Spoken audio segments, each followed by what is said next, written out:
এত এত সয়াবিন তেল দেশের বাইরে থেকে আনার পরেও কেন মার্কেটে সয়াবিন তেল পাওয়া যাচ্ছে না?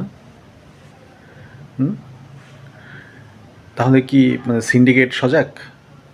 সাধারণ মানুষের পকেট থেকে টাকা বের করার জন্য তেল না দিয়ে অল্প অল্প করে বের করে করে বিক্রি করার একটা পায়তারা, দাম বাড়ানোর একটা পায়তারা।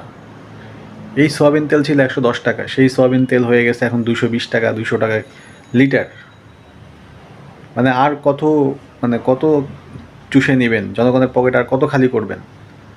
তো বুঝলাম যে আগের সরকার অনেক খারাপ ছিল, এই সরকার অনেক ভালো। তো এই সরকার কেন এটার বিরুদ্ধে ব্যবস্থা নিচ্ছে না? কেন সিন্ডিকেট ভাঙতে পারতেছে না?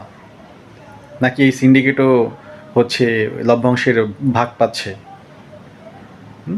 নাকি এই চেয়ারে যে আসে সেই হচ্ছে তার নেচার হারিয়ে ফেলে? জনগণ, এই তেল ছাড়া মানুষ চলে চলে কীভাবে? মানুষের প্রত্যেক দিন তেল লাগে,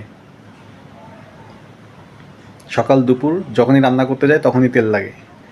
তেল ছাড়া তো আর চলা যায় না, তাই না? কিন্তু সেই তেলের দামই হচ্ছে অনেক ঊর্ধ্বগামী, এবং তেল বাজারে পাওয়া যাচ্ছে না। যেগুলো পাওয়া যাচ্ছে ওই তেল কোম্পানিগুলোর নাম জীবনও শুনি নাই।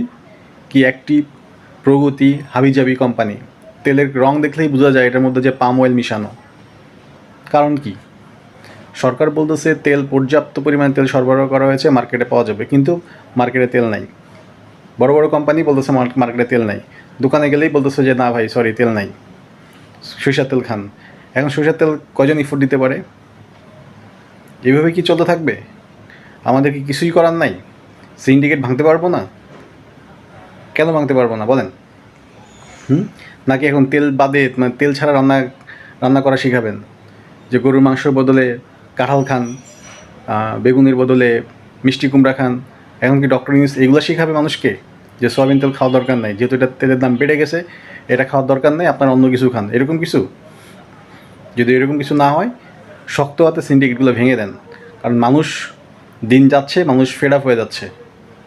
যেগুলো মানুষের নিত্য প্রয়োজনীয় জিনিস, এই সয়াবিন তেল বলেন আর যাই বলেন, এগুলো হচ্ছে মানুষের প্রত্যেক দিন লাগে, রান্না বাড়ায় প্রতিদিন লাগে। এখন সেটা মার্কেটেই নাই। দাম তো মানে মানুষ দাম দিয়েও পাচ্ছে না। সে চড়া দামে কিনে খাবে, সেই তেলটাও মার্কেটে নাই। কারণ কি? নাকি 2 নাম্বার তেল বিক্রি করার জন্য ব্র্যান্ডেড তেলগুলোকে বন্ধ করে রাখছেন? মানুষ যাবে কোথায়? এরকম যদি হইতে থাকে তাহলে আসলে কি বলবো, মানুষের ঘৃণা, মানে মানুষের পোল্ট্রি খেতে কিন্তু সময় লাগে না। আপনারা এই সিন্ডিকেট দ্রুত ভেঙে দেন।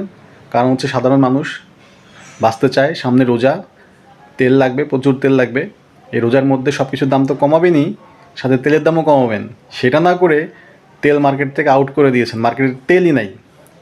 যা আছে সব কিছু ভুয়া কোম্পানির তেল, যে তেলের নাম মানে বাপের বর্ষেও শুনি নাই, জীবনে কোনো দিন এই তেলের কোম্পানির নামও শুনি নাই। তেলের কালার দেখলে মনে হয় কি এই তেল খেলে জন্ডিস হয়ে যাবে, হলুদ হলুদ কালার। আজব একটা দেশ।